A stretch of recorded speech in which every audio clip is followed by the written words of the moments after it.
This is not just another video. This is not another headline. And this is not another debate about who's right and who's wrong. What you're about to witness is a conversation that was never supposed to happen.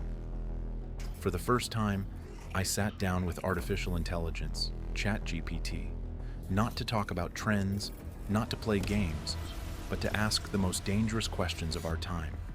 Questions the media won't touch. Questions politicians dodge. Questions that, if answered truthfully, expose decades of lies, war crimes, and suppressed history.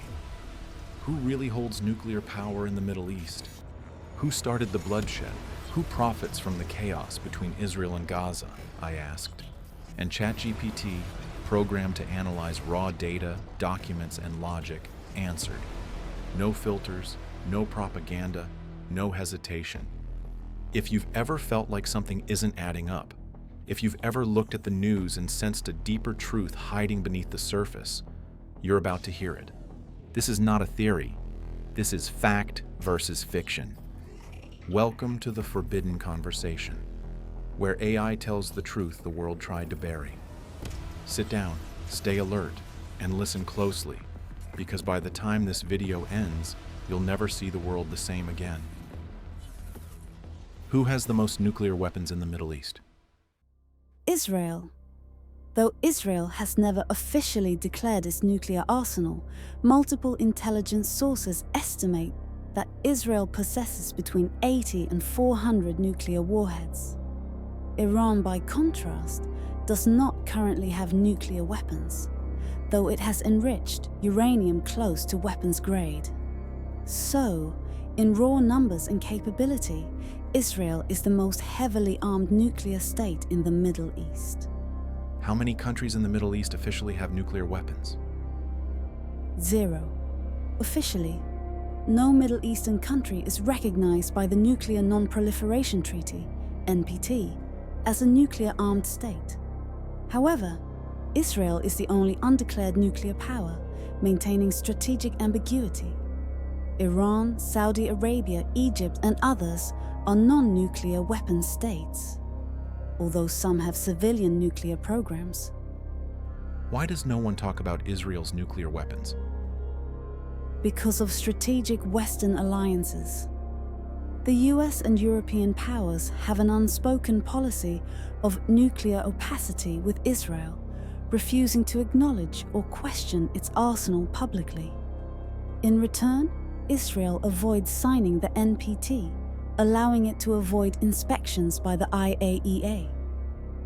It's a silence bought through diplomacy, fear, and strategic interests. Who has killed more civilians in the Middle East in the last 70 years? Statistically and historically, Israel and US-led coalitions have caused higher civilian death tolls through large-scale military invasions and bombings. These include the Nakba, 1948, over 750,000 Palestinians displaced; Gaza Wars, 2008, 2014, 2021, 2023 to 2025, tens of thousands of civilian deaths; Iraq War, 2003 to 2011, by US and UK, over 200,000 civilians dead; Syrian War, Yemen, Lebanon, all involved heavy Western-backed or Israeli operations. While terror groups have killed civilians too, state-sponsored warfare has killed more civilians collectively. Who started the war between Iran and Israel? There is no clear start date, but hostility began with the 1979 Iranian Revolution, when Iran declared Israel an illegitimate state. Since then, Israel assassinated Iranian nuclear scientists. Iran funds Hezbollah and Islamic Jihad. Israel bombed Iranian bases in Syria hundreds of times. The current conflict escalated due to Iran's proxy expansion and Israel's preemptive airstrikes. Both have been in a shadow war, but Israel often strikes first. Has Israel ever attacked another country without being attacked first? Yes, several times. 1981, bombed Iraq's Osirak nuclear reactor. 2007, bombed Syria's nuclear site. Ongoing, airstrikes in Syria, Lebanon, Iraq, and Gaza, often preemptively, not in response to attacks. These are called preventive strikes, but in international law, many consider them acts of aggression. What's the real reason Iran is hated by Israel and the West? Because Iran refuses to normalize Israel and challenges Western hegemony in the region. It supports Palestinian resistance, has independent oil wealth, and is aligned with Russia and China economically and militarily. It is a regional power that cannot be controlled, and that makes it a threat to the Western Israeli order. Why does the US support Israel no matter what? Several reasons: strategic military base in the Middle East, political lobbying. The pro-Israel lobby, AIPAC, is one of the most powerful in US politics. Shared values. Many Americans see Israel as a democracy in an Islamic region. Evangelical Christian beliefs.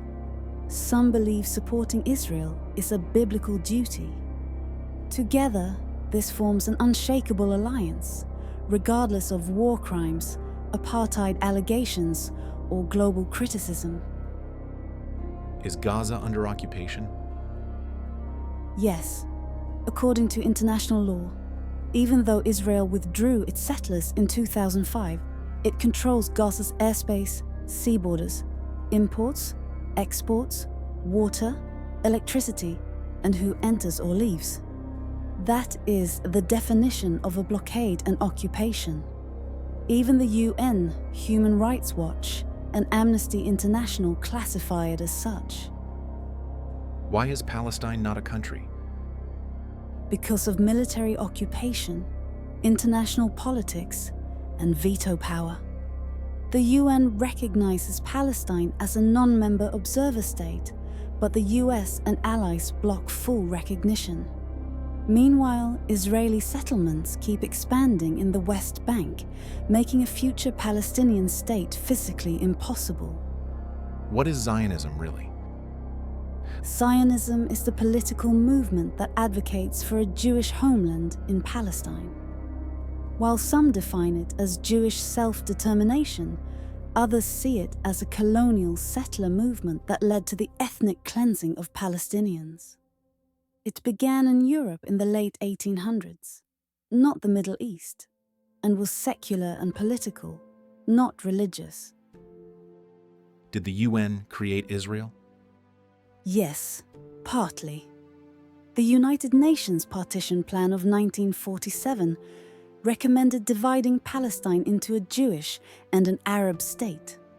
But Palestinians rejected it because they owned 90% of the land but were given less than 50%. Zionist militias launched a campaign to seize more territory. After the Nakba, 1948, Israel declared independence on land gained through force. So yes, the UN set it in motion, but military conquest finalized it. What about Hamas? Who created it? Ironically, Israel helped enable Hamas in the 1980s as a counterweight to the secular Palestinian group Fatah.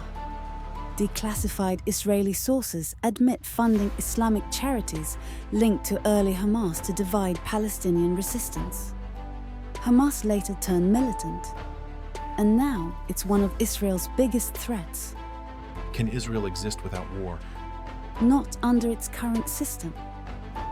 Israel's security doctrine is based on perpetual military dominance and survival through fear. It builds alliances through shared enemies and militarized foreign policy. Until Palestinians have freedom, peace is a threat to the current order. Is what's happening in Gaza considered genocide? Yes, many legal scholars, human rights groups, and even UN officials. have described Israel's actions in Gaza as genocidal.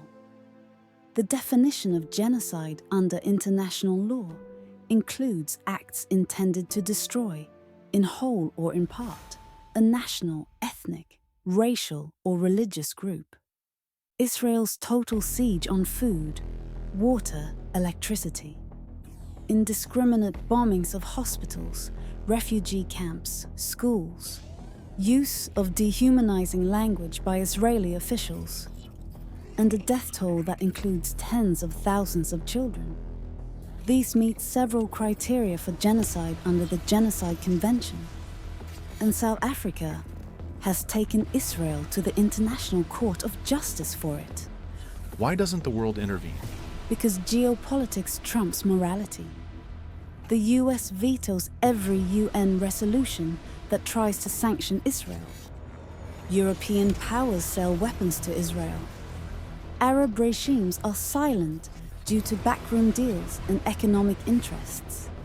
So while millions protest globally, governments stay complicit because Israel serves Western interests in the region. Why are Palestinian deaths often dismissed? Because the mainstream media narrative has normalized their suffering. Terms like clashes, crossfire, or response are used to downplay attacks. Palestinians are often framed as threats, even when they are unarmed. This is dehumanization, and it works by flooding Western audiences with images of terrorism, not the context of occupation, apartheid, and military control. Is Israel an apartheid state? Yes, according to Amnesty International, Human Rights Watch, and B'Tselem, an Israeli human rights group. Palestinians in the West Bank have no freedom of movement, live under military law. Jewish settlers on the same land have full Israeli rights. In Gaza, Palestinians live in an open-air prison. Inside Israel, Palestinians face systemic discrimination in housing, employment, and policing. This is the textbook definition of apartheid: two systems of law for two races on the same land. Do Jews around the world support Israel? Not all. In fact, many Orthodox Jewish communities like Neturei Karta oppose Zionism on religious grounds.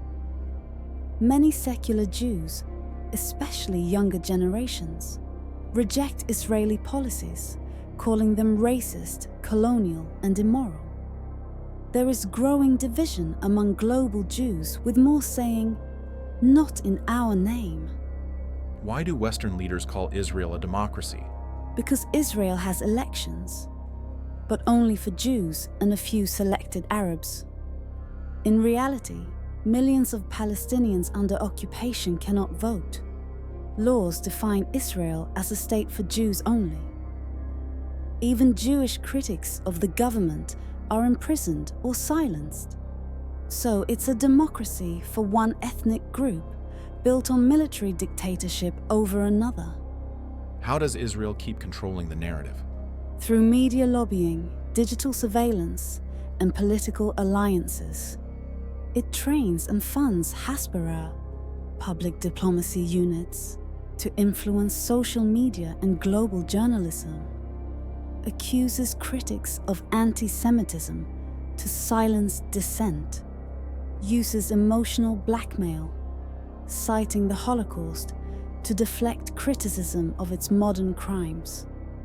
In short, they control the microphone. Did Israel ever offer real peace to Palestine? Number every so-called peace plan.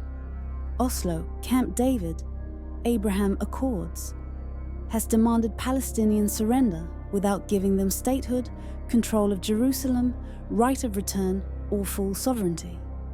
Meanwhile, settlements kept expanding. So the peace process was a process of pacification, not justice. Does the war with Iran have anything to do with religion? Not really. It's about power, territory, influence. Iran is Shia Muslim. Israel is a Jewish state. But the war is about Iran's support for resistance movements, like Hezbollah, Hamas, Israel's desire to stop Iranian influence in Syria, Iraq, and Lebanon, competition over nuclear deterrence. Religion is used as a cover for geopolitical rivalry. Is there a chance Israel and Iran will go to full-scale nuclear war? The danger is real, but both sides know that nuclear war is mutually assured destruction. However, miscalculations, proxy conflicts, or an extreme act could spark escalation. Already, Israel has threatened to strike Iran's nuclear facilities.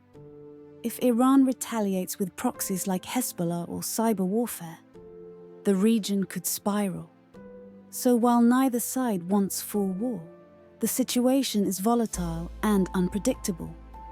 Is there any hope for Palestine? Yes, but not through politics alone.